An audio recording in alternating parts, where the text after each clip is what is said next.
Hello everyone, my name is John. It is wonderful to have you back here with me today in my library. Today I want to talk to you about the first book that I finished in 2025, that being Ivanhoe by Sir Walter Scott. Now again, I admittedly did start this book right there at the tail end of 2024, but I did read the vast majority of it this week and I thoroughly enjoyed it, and I am very excited to be able to talk to you guys about it today. I want to start with a quote. Comes from chapter 33 at the very end of the chapter, and there's no spoilers in this little section here, but it does say, "For he that does good, having the unlimited power to do evil, deserves praise not only for the good which he performs, but for the evil that he forbears." Very interesting. Now, Ivanhoe was written by Sir Walter Scott in the year, well, I should say it was published in the year 1819. Sir Walter Scott was known for his Waverley novels, a long series of books that deal primarily with Scotland in various stages of its history. He was a Scotsman himself and was very, very serious about Scottish history and about preserving Scottish culture. And so, I believe from what I've read in the beginning of this book and whatnot, that he was really wanting to break out of his usual mold. Excuse me. He felt that that he was becoming a little bit repetitious and was wanting to do something a little different. So this was the book that he wrote for that reason. And it's a very good little book. It is set in England during the Third Crusade, with King Richard and King John, and really set during that time of Robin Hood, who actually appears quite a bit in this novel.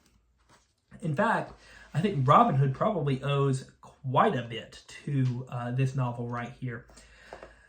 Before that, he was a character of the ballads in some of these medieval to Renaissance era ballads, the English ballads. But I think Robin has a lot to owe to Ivanhoe for his resurgence in the 1800s, where you get other classic books that come out of that time period, like The Merry Adventures of Robin Hood. So I think the Outlaw in Green has a lot to owe to this little book. But primarily, this story deals with a young man called Wilfred of Ivanhoe, who is estranged from his father, Cedric the Saxon, for going off to the Third Crusade with King Richard. Now, the reason that this is a problem, excuse me, is because Cedric is a Saxon, and at this period of time, a couple generations after the Battle of Hastings, you've got the Normans and the Saxons, and the Normans come from France and are the ruling class, and the Saxons are the native Englishmen who are reduced in many cases to a very lowly status. And so Cedric the Saxon is looking to restore power to the Saxons again, and he sees Wilfred of Ivanhoe as having betrayed his lineage by going off to war with the Normans. So, as this Third Crusade comes to an end, and Ivanhoe returns back to his home country of England, he must take a disguise, and as to not, because he's disinherited from his father.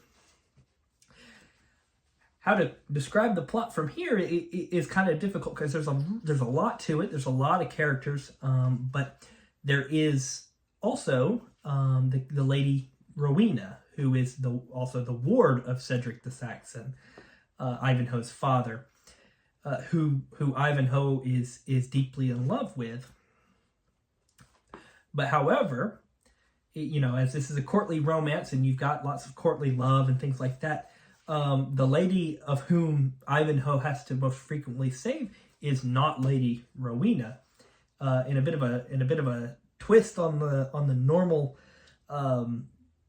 way things go, the lady, the damsel in distress, as I should say, is actually Rebecca, who is a young Jewish woman. And this opens up a large amount of the book to discussing the way that Jewish individuals were treated in this period of time.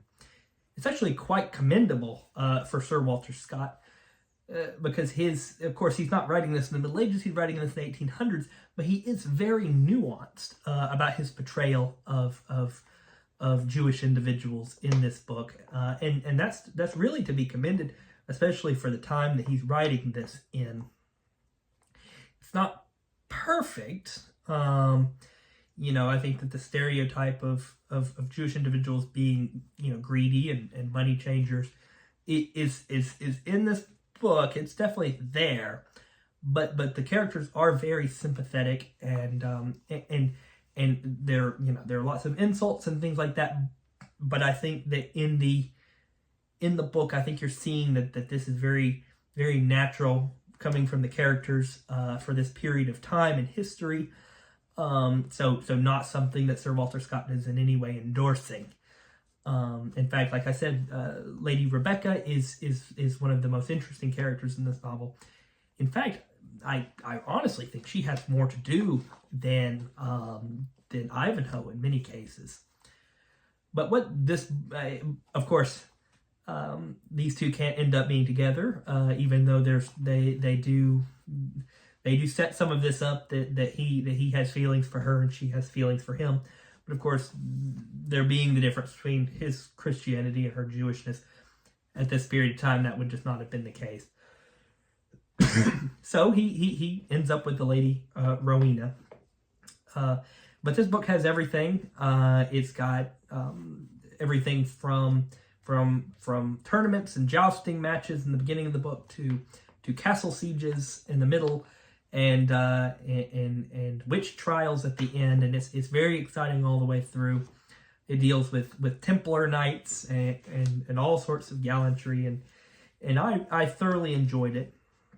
It was not it wasn't my all-time favorite. There were a couple things, I think, in a couple of ways I found many of the characters to be a little one note, especially, as I've said, the main character in this book spends most of the beginning he's disguised, most of the middle he's injured, and he doesn't even have that much to do at the end. So he doesn't do a whole lot in this book, and I think a lot of the other characters can pick up some of this, especially Lady Rebecca, but a lot of the other characters are still fairly one note. But I overall found it very good. I really enjoyed it, and I think it would be worth a read if you all are into Robin Hood and courtly romance, King Arthur, other things like that. It's kind of an essential if you're reading into that style and genre. And of course, it does have Robin Hood. He features very heavily in this novel. He's called Locksley.